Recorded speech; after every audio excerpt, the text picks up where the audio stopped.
नमस्कार उमेश जी, बहुत बहुत स्वागत है आपका। जय सिया राम अंजू जी। जय सिया राम। सर, एक तरफ तो बांग्लादेश में लगातार बदलाव हो रहे हैं। अब आप देखिए, चाइना ने न्योता भेज दिया है तारिक रहमान को। वो वहां जा रहे हैं। यूनुस जो है वो मुलाकात करें शहबाज शरीफ के साथ, नई खिचड़ी पका रहे हैं। अमित शाह पहुंचे हुए थे पश्चिम बंगाल में, और वहां जाकर भी उन्होंने ममता बनर्जी को कटघरे में खड़ा किया कि जो बॉर्डर है, जो फेंसिंग होनी है बॉर्डर पर, उसके लिए जमीन नहीं दे रही है ममता बनर्जी। लेकिन अगर जियो पॉलिटिक्स में एक और बड़ा मुद्दा है उसकी बात की जाए, तो इधर फ्लोरिडा में जेलेंस्की मुलाकात कर रहे थे ट्रंप के साथ, और दूसरी तरफ ड्रोन से हमला करवा रहे थे पुतिन के आवास पर। ये किस तरह की खिचड़ी या किस तरह का काम कर रहे हैं जेलेंस्की? देखिए, बहुत सारे डेवलपमेंट्स ऐसे हो रहे हैं, जियोपॉलिटिकल और नेशनल डेवलपमेंट्स देखने में तो अलग अलग लगते हैं, पर उसमें बहुत हद तक एक तरह से कनेक्शन है। सबसे पहले बात कर लेता हूँ जेलेंस्की की। वो फ्लोरिडा में डोनाल्ड ट्रंप से मिलने गए उनके आवास पर, और उन्होंने वहां पर 20 जो सूत्री प्रोग्राम था जिसके अंदर पीस डिस्कशन चल रहा था, उसके ऊपर उन्होंने बोला है कि मोस्टली मैं एक तरह से रेडी हो चुका हूँ। और उसी पीस अग्रीमेंट को एक तरह से धाराशायी करने के लिए उन्होंने पुतिन के घर पर वो 91 यूएवी भेजे थे, जिसको इंटरसेप्ट कर लिया गया। देखिए, आज एक और एक चीज है, रशिया चाहता है तो कभी भी जाके वो कीव के प्रेसिडेंशियल पैलेस को टारगेट कर सकता है, पर रशिया ने कभी भी नहीं किया। अब यूक्रेन ने क्या किया है, एक तरह से रेड लाइन है वो क्रॉस कर दी है। वो नहीं चाहते कि यूक्रेन और रशिया के बीच में एक कोई पीस ट्रीटी हो, और इसमें फायदा जेलेंस्की का है। जेलेंस्की अभी एक तरह से यूक्रेन के राष्ट्रपति बने रहना चाहते हैं। उन्हें मालूम है अगर पीस एग्रीमेंट हो जाता है तो नेक्स्ट जो कैजुअलिटी होंगे कि वहां पर इलेक्शंस कराने की बात होगी, और उस इलेक्शंस में उनका जाना तय है। और उन्होंने वहां पर रशिया के राष्ट्रपति के घर पर हमला इसी के लिए किया ताकि रशिया जो है जवाबी कार्रवाई करे, और अगर जो एंटी रशियन सेंटिमेंट्स हैं जो यूक्रेन में हैं वो बना रहे। This is the game plan of Zelensky. और इसी के मद्देनजर देखिए, जैसे आपने बांग्लादेश के अंदर बताया है, आज बांग्लादेश के अंदर यूनस सरकार ने जो दिल्ली के अंदर जो एम्बेसडर है उनको वापस बुला लिया है। और जिस हिसाब से पाकिस्तान और बांग्लादेश के बीच में डिफेंस ट्रीटी की बात हो रही है, अभी तो वो दोनों जो है अपनी फ्लाइट सेवा भी शुरू करने वाले हैं। और एक तरह से ये देखिए कि तारिक रहमान जो अभी आए हुए हैं, वो लंदन से आए हुए हैं 17 साल बाद। वो अभी फर्स्ट विजिट वो चाइना जाके आएंगे। तो कहीं ना कहीं जो है जो बांग्लादेश के अंदर हो रहा है उसके कारण जो है हमारा जो नॉर्थ ईस्ट है वहां पर सर्टेनली एक बहुत बड़ा प्रॉब्लम डेवलप हो चुका है। और उसी के अंतर्गत आप ये देखिए कि जो बॉर्डर एरिया है जिसमें भारत और बांग्लादेश के बीच में 4,400 किलोमीटर का बॉर्डर है, और उसमें 600 किलोमीटर का जो बॉर्डर है उसको हमने फेंसिंग नहीं की है। सेंट्रल गवर्नमेंट, अमित शाह जी ने ममता बनर्जी की सरकार को बहुत बार आवेदन किया, बहुत बार चिट्ठियां लिखी कि आप हमें लैंड अलॉट कर दीजिए। ममता बनर्जी ने ये जो रिक्वेस्ट है वो ठुकरा दी है। इनफैक्ट आप ये देखिए, इसके कारण डेमोग्राफिक चेंजेस हुआ है बंगाल के अंदर। बंगाल की अस्मिता, बंगाल का जो कल्चर है वो चेंज होता जा रहा है। वहां पर रेडिकलाइजेशन बढ़ता जा रहा है, वहां पर बंगाली से ज्यादा उर्दू का प्रयोग किया जा रहा है। और इसी के लिए एक तरह से आज अमित शाह जी ने बोला है कि ये घुसपैठियों को वापस भेजने की जरूरत है, और जिस दिन भाजपा की सरकार अगर बन जाती है तो ये इमीडिएटली हम जो है बाउंड्री को एक तरह से फेंसिंग करा देंगे। और इसी मद्देनजर आप ये देखिए कि बंगाल के अंदर भी एक हवा चल रही है जिसमें पॉसिबिलिटी है कि चेंजेस आ जाए। और इसी में आप देखिए कि ममता बनर्जी जो है, वो जो ममता बनर्जी माइनॉरिटी अपीसमेंट में माइनॉरिटी अपीसमेंट करती रहती थी, वो बात कर रही है दुर्गा पूजा की, महाकाल के मंदिर की। तो ये एक बहुत बड़ा चेंज लेके आ चुकी है बीजेपी, जिसके अंदर उन्होंने ममता से जो उनका मेजर इश्यू रहता था बंगाल की अस्मिता, वो उन्होंने वो इश्यू एक तरह से छीन लिया है। और एसआईआर कराने के बाद बताया जाता है कि 70 से 80 लाख वोटर जो है वो एक तरह से उनकी वैधता एक तरह से समाप्त हो चुकी है। इससे भी ममता बनर्जी घबराई गई है। और उन्होंने उन्होंने गृह मंत्री अमित शाह जी के ऊपर जो अपशब्द बोले हैं वो एक तरह से निंदनीय भी है, जिससे समझ बिल्कुल। में आ रहा है कि ममता बनर्जी को लग रहा है कि अगले साल के जो विधानसभा इलेक्शन है उसमें उनको उनकी अपनी हार नजर आती है। बिल्कुल सही कह रहे हैं। फ्रस्ट्रेशन में आकर ही ममता बनर्जी इस तरह के अपशब्द बोल रही थी गृह मंत्री के लिए। लेकिन अगर हम ज़ेलेंस्की की बात करें तो अब सोचिए कि जब फ्लोरिडा में मुलाकात हो रही थी उमेश जी, तो 75 मिनट तक तो पहले ट्रंप ने पुतिन से बात की, फिर 3 घंटे तक वो ज़ेलेंस्की से बात कर रहे थे। तो जब ज़ेलेंस्की समझौता चाहते ही नहीं है, तो फिर आकर टेबल पर बैठ क्यों जाते हैं? सिर्फ अपनी गद्दी बचाने के लिए, क्योंकि उनको शायद शायद ये समझ में आ गया कि अब अगर वो नहीं माने तो ट्रंप उनको हटाकर ही दम लेंगे। पहले भी रिजीम चेंज किया गया था यूक्रेन में, जो प्रो रशियन सरकार थी उसको हटाया गया था और जेलेंस्की को लाया गया था। तो अब की बार तो ऐसा लग रहा है कि जेलेंस्की का नंबर लगने वाला है, क्योंकि जो हमले पुतिन के घर पर करवाने की कोशिश की है जेलेंस्की ने, उस पर ट्रंप भी आग बबूला है। हमारे प्रधानमंत्री नरेंद्र मोदी ने भी बहुत चिंता जताई है। देखिए, अगर उस हमले में व्लादिमीर पुतिन को कुछ हो जाता है तो आप समझ जाइए कि एक तरह से विश्व युद्ध जैसी स्थिति आ जाएगी, क्योंकि रशिया को अटैक करना पड़ेगा यूक्रेन के ऊपर। और यूक्रेन को जो भी समर्थन कर रहा है, भले ही वो इंग्लैंड हो, फ्रांस हो, जर्मनी हो, बेल्जियम हो, सब कंट्रीज के ऊपर रशिया अटैक करता, उनकी मिसाइलें अटैक करती। और एक तरह से आज जो ट्रीटी है रशिया और चाइना के बीच में, चाइना को भी इस युद्ध में आना पड़ता। तो ये एक तरह से बहुत ही भयानक स्थिति है और इररेस्पॉन्सिबल जो इन्होंने हमला किया है। ज़ेलेंस्की को समझ में नहीं आ रहा है कि अगर रशिया ने अगर वापस जवाबदाही हमला किया और उससे उनको ही नुकसान है और वो पूरे विश्व को डिस्टेबलाइज कर रहे हैं। तो मेरा ये मानना है कि अमेरिका इतना टाइम क्यों लगा रहा है ज़ेलेंस्की को रिमूव करने के लिए। जिस हिसाब से उन्होंने लिबिया, इराक में जो फोर्सेस भेजी थी, उनको तो अपनी फोर्सेस यूक्रेन में उतारने की जरूरत है और ज़ेलेंस्की को हटाने की जरूरत है।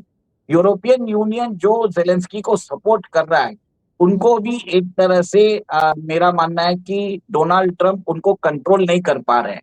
और ये एक तरह से, क्योंकि UK, France, Germany, Belgium, EU जो है वो कंटिन्यूअसली ज़ेलेंस्की को सपोर्ट कर रहे हैं। उनको ये लग रहा है, वहां की जो लेफ्ट वाली सरकारें हैं उनको लग रहा है कि रशिया उनके लिए बहुत बड़ा थ्रेट हो सकता है फ्यूचर में।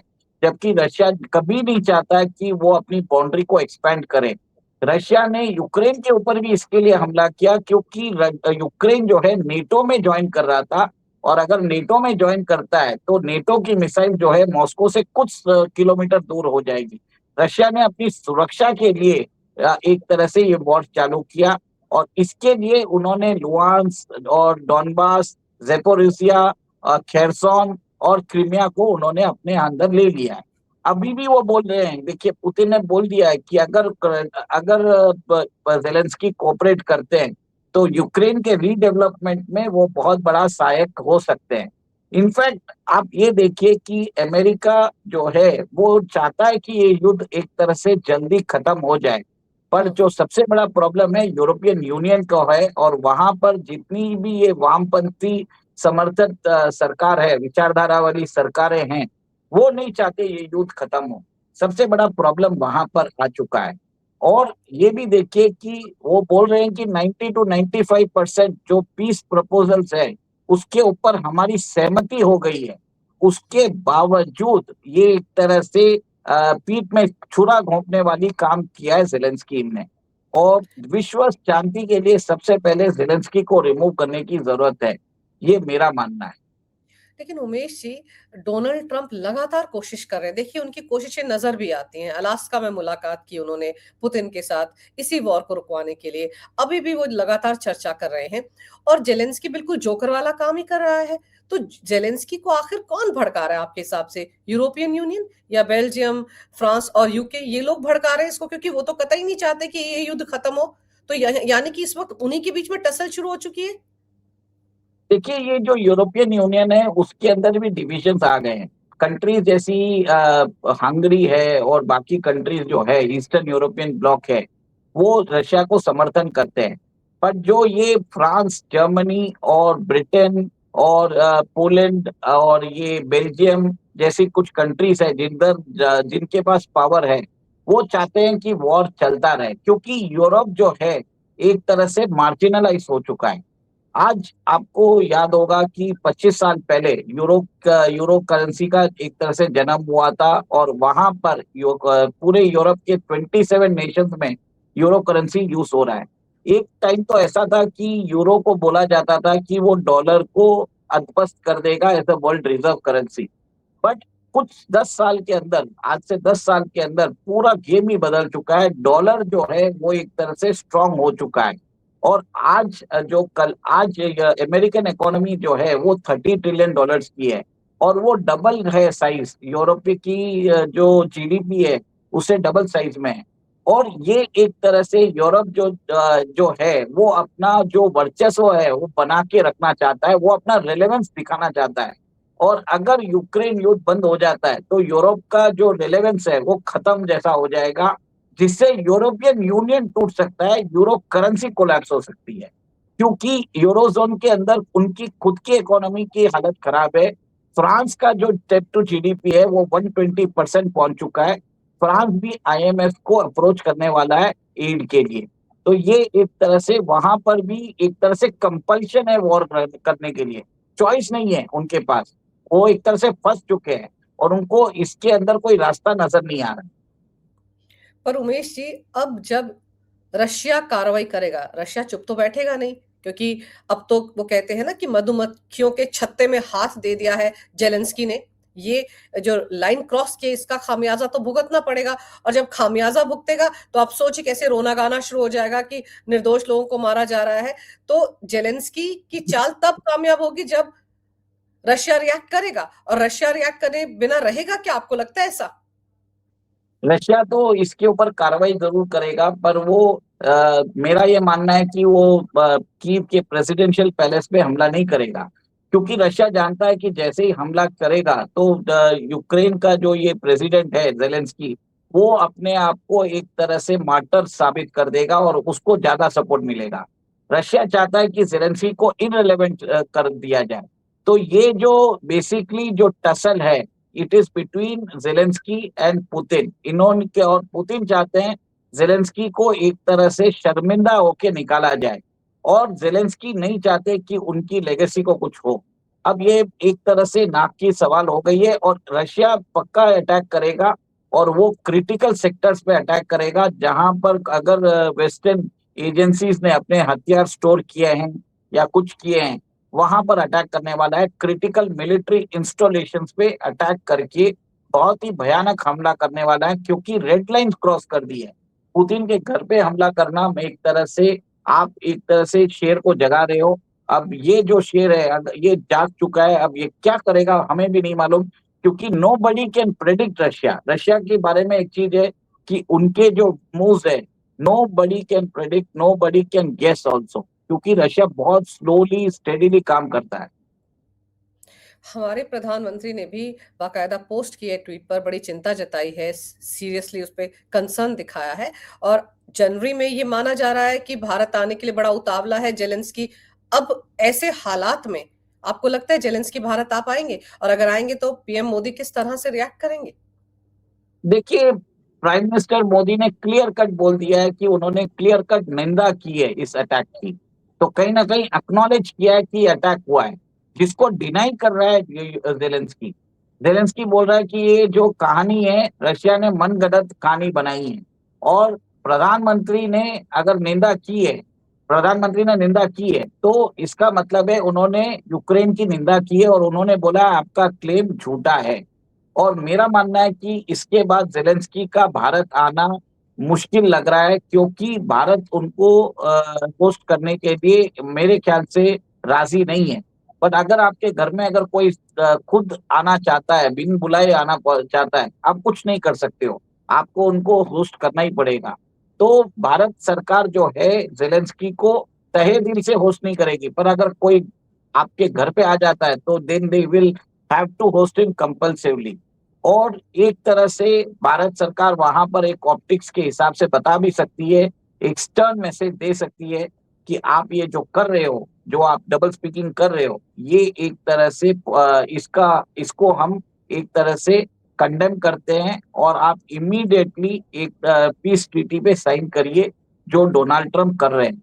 इससे क्या होगा आप ये देखिए, अगर रशिया और यूक्रेन के बीच में वॉर खत्म होता है तो कहीं ना कहीं अमेरिकन राष्ट्रपति का ईगो मसाजिंग भी हो जाता है, और कहीं ना कहीं उनको नोबेल पीस प्राइज मिलने की भी संभावना बढ़ जाती है।